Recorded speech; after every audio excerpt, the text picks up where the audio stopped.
Let's talk about some general derivatives. और general derivatives क्या होते हैं? ये बेसिकली वो डेरिवेटिव्स हैं जो आपको याद रखने पड़ेंगे, और इसके बाद जो भी डिफरेंट किस्म के डेरिवेटिव्स आते हैं वो बेसिकली हम इन्हीं जनरल डेरिवेटिव्स की मदद से फाइंड आउट करते हैं।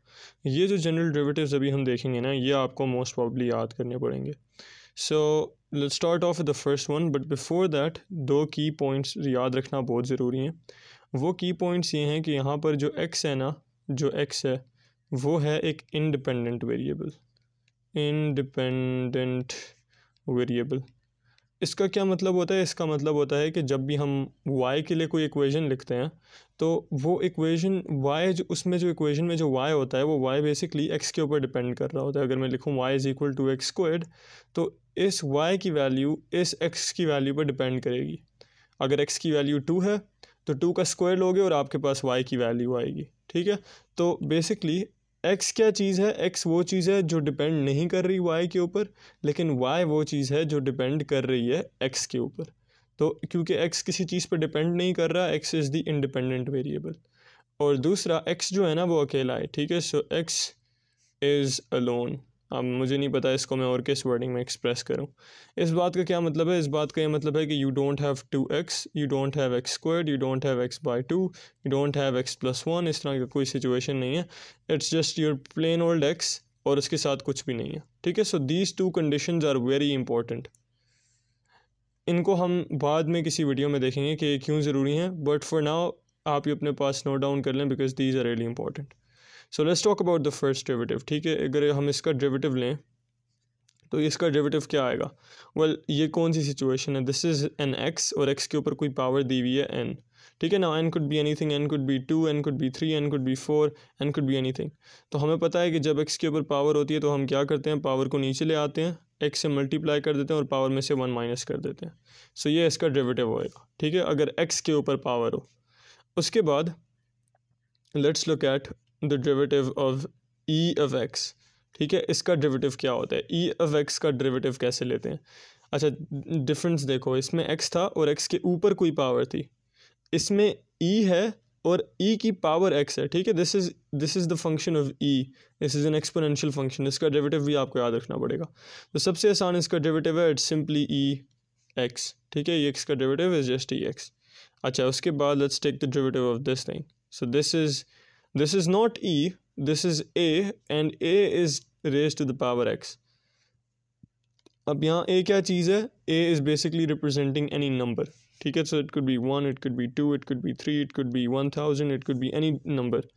और उस नंबर के ऊपर आपको पावर दी हो, लेकिन वो पावर एक ऑर्डिनरी पावर ना हो, वो पावर जो हो वो एक x की पावर हो। उसमें फिर हमने क्या करना है? तो इसका डेरिवेटिव क्या होता है? इसका डेरिवेटिव ये होता है कि आप पहले तो ये टर्म ऐसे की ऐसे लिख लेते हैं, उसके बाद आप लिखते हैं ln, और ln के अंदर होता है आपका number a। So if this was 7x तो इसका डेरिवेटिव होता 7x ln 7। Okay, let's look eight ln x। इसका डेरिवेटिव क्या होगा? This is very simple, this is just 1 by x।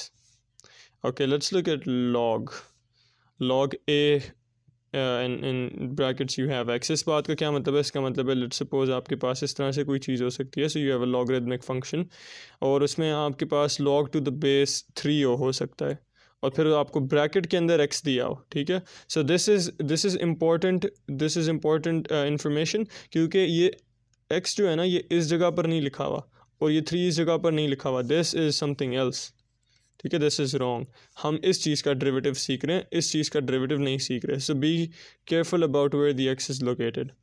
सो इस चीज़ का डेरिवेटिव क्या होगा? वेल क्योंकि log और ln भाई भाई हैं, सो this is just gonna be 1 by x, लेकिन विद एन एडिशन आपने ln लिखना है और ln में वो बेस लिखनी है। इन दिस केस वो बेस a है तो हम यहाँ पर a लिखेंगे। अगर हमारे पास ये केस होता है जिसमें बेस 3 है, so this would have been 1 by x ln 3। Okay, let's look at the derivative of this thing. So this is sine. Sine का डेरिवेटिव क्या होता है? साइन का डेरिवेटिव होता है cosine. Now let's look at the derivative of cos, and the derivative of cos is basically negative sine. Then we have our tan function. So what is the derivative of tan?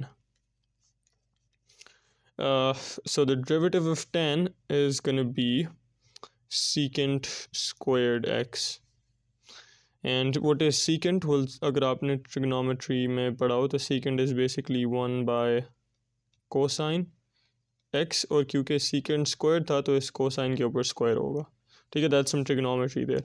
Okay, so what is the derivative of secant x, and the derivative of secant x is going to be secant x multiplied by tan x.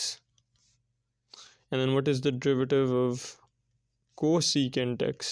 So the derivative of cosecant x is going to be negative cosecant x, and then it's going to be cotangent x. So this cot is basically the cotangent. And then we have the derivative of cot. What is the derivative of cot? Well, that is simply negative cosecant squared x. Now I know this is a lot of memorization here, but the more you practice these derivatives, agar aap roz inko, you can just write these general forms down, and every day for 10 minutes आप उनके derivatives figure out करने की कोशिश कर सकते हो. In about 3 days आपको ये सारे के सारे याद हो जाएंगे. So you don't actually have to sit down and learn them. You can just write them like this, and then you can try and figure them out कि ये क्या है, and do that for 3 days, you'll figure it out. अच्छा, sine inverse का derivative क्या होएगा? Sine inverse का derivative होएगा 1 bye, you put a square root sign over here, then you say 1 minus x squared. Cos inverse का derivative is just the same as sin inverse का derivative, so you write this entire thing down here, and the simple addition is कि यहाँ पर एक negative का sign आ जाएगा. And so we have finally tan inverse. Tan inverse का derivative is going to be 1 by 1 plus x squared, and you're done.